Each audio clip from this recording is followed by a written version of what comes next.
இயேசு கிறிஸ்து பற்றி நான் பேசும்போது நான் உண்மையே மிரண்டு போகிறேங்க. தெய்வமாக இல்லை, 29 வருஷங்க அவர் ஒரு கார்பெண்டருங்க, அவர் ஒரு யூதர். 28 வருஷம், 33வது வருஷத்தில் 4வது வருஷத்தில் சமூக அதிகாரத்தினால் கொலை செய்யப்படுகிறார். ஜஸ்ட் 4 years, 3.5 தான். என்ன செஞ்சார்? அதிகாரத்திற்கு எதிராக அவர் என்ன செய்தார்? எனக்கு கேட்டா, சர்ச்சுக்குள்ள நுழைஞ்சி வியாபாரிகள் சர்ச்சுக்குள்ள இருக்க கூடாதுன்னு அடிச்சு உடைச்சு சாட்டை எடுத்து வெளியில அனுப்புறார். வழிபாட்டு தலம் வியாபாரத்திற்கான இடம் இல்லை என்று ஒரு குரல், எவ்வளவு பெரிய குரல் அது!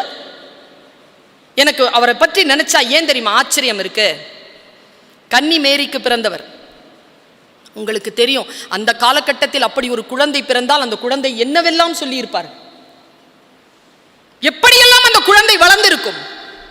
ஆனால் அவர் வாழ்ந்த வாழ்க்கையிலும், அவர் எழுப்பிய சில கேள்விகளிலும், அவர் மாற்றியமைத்த சில வழி சூழலிலும் இந்த உலகம் என்ன தெரியுமா பண்ணுச்சு? இந்த உலகம் தன்னுடைய கேலண்டர் இருக்குல்ல, பிள்ளைகளா, சின்ன பிள்ளைங்க 2 பேர் இருக்கிறீங்க, உங்களுக்கு சொல்றேன். கேலண்டர் இருக்குல்ல வீட்டில், இன்னைக்கு என்ன தேதி? 2021 செப்டம்பர் மாதம் 11ஆம் தேதி. என்ன அர்த்தம்? இந்த 2021ங்கிறது என்ன அர்த்தம்? செப்டம்பர் மாதங்கிறது என்ன அர்த்தம்? 11 நாள்.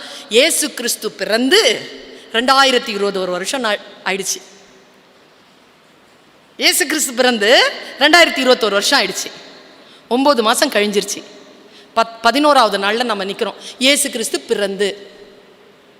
ஒரு மனிதனுடைய வாழ்க்கை எவ்வளவு பெரிய வெற்றி என்றால், இந்த உலகம் தன்னுடைய வரலாறை இந்த குழந்தை பிறப்பதற்கு முன், இந்த குழந்தை பிறப்பதற்கு பின் என்று மாற்றி அமைத்தது என்றால், அவ்வளவு பெரிய சமூக மாற்றத்தை தோற்றுவித்தவராக இயேசு கிறிஸ்து திகழ்ந்து கொண்டிருக்கிறார். இது ரொம்ப முக்கியமான செய்தி, குழந்தைகள் தெரிந்து கொள்ள வேண்டிய செய்தி. நீங்க எவ்வளவுதான் சொல்றீங்க, சமஸ்கிருத ஆண்டு சொல்றீங்க, ஹிஜ்ரி சொல்றீங்க, எல்லாம் தான் சொல்றீங்க. அப்படி சொல்லி காலேஜ் நடத்திருங்க பார்ப்போம். அப்படி சொல்லி கவர்மெண்ட் ஹாலிடேஸ் விட்டுருங்க பார்ப்போம். முடியாதுங்க. பர்த்டே அப்படி கொண்டாடிங்க பார்ப்போம். முடியாதுங்க.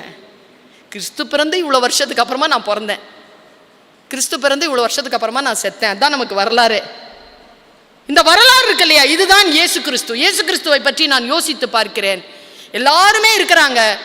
ஒரு சின்ன ஒரு சாதாரண ஒரு பெண், அந்த பெண் ஏதோ ஒரு ரூபாய் கொடுக்குறா, மற்றவங்க எல்லாம் நிறைய காசு கொடுக்குறாங்க. அந்த 1 ரூபாய் கொடுத்தவங்க வீட்டுக்கு அவர் போறார், குடிசை வீட்டுக்கு போய் அவர் சாப்பிட்றார். அப்போ அந்த ஐஸ்வர்யவான் கேட்குறான் ஒரு கேள்வி, நான் இவ்வளோ கொடுத்தேன், என் வீட்டுக்கு வரலையே, 1 ரூபா தானே கொடுத்தா, அவ வீட்டுக்கு வந்தீங்கல்ல.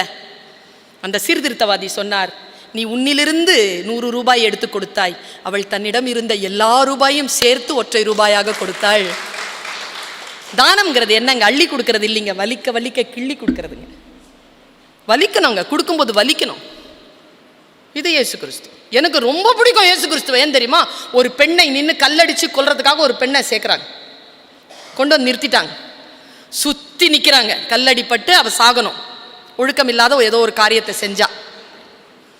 மண்ணில் எழுதுறாங்க மனுஷன், எல்லாரும் அவரை தான் பார்த்துட்டு இருக்காங்க. கீழே உட்காந்து மண்ணில் எழுதுகிறார், ஹீப்ரூவில் எழுதுகிறார். என்ன எழுதினார் தெரியுமா? உங்களில் எவன் பாவம் செய்யவில்லையோ அவன் முதல் கல்லை எறியட்டும். ஒருத்தனால் அடிக்க முடியலையே கல்லெடுத்து. அழகிகள் கைதுன்னு தானே சொல்றாங்க, அழகன்கள் எங்கே போனார்கள்? அவர்களை பற்றி எந்த குறிப்பும் இல்லையே. அப்படித்தானே போடுறாங்க. பெண்கள் குறித்து தானே எல்லா வசைகளும். முதலில் பெண்ணுக்கான விஷயங்கள் நடைபெறுகின்ற பொழுது அதற்கான ஒரு சமூக குரலாக, தன்னை முன்னிறுத்தி கொண்ட குரலாக இருந்தது இயேசு கிறிஸ்துவின் குரல். நான் இப்படிதான் இயேசு கிறிஸ்துவை பார்க்கிறேன்.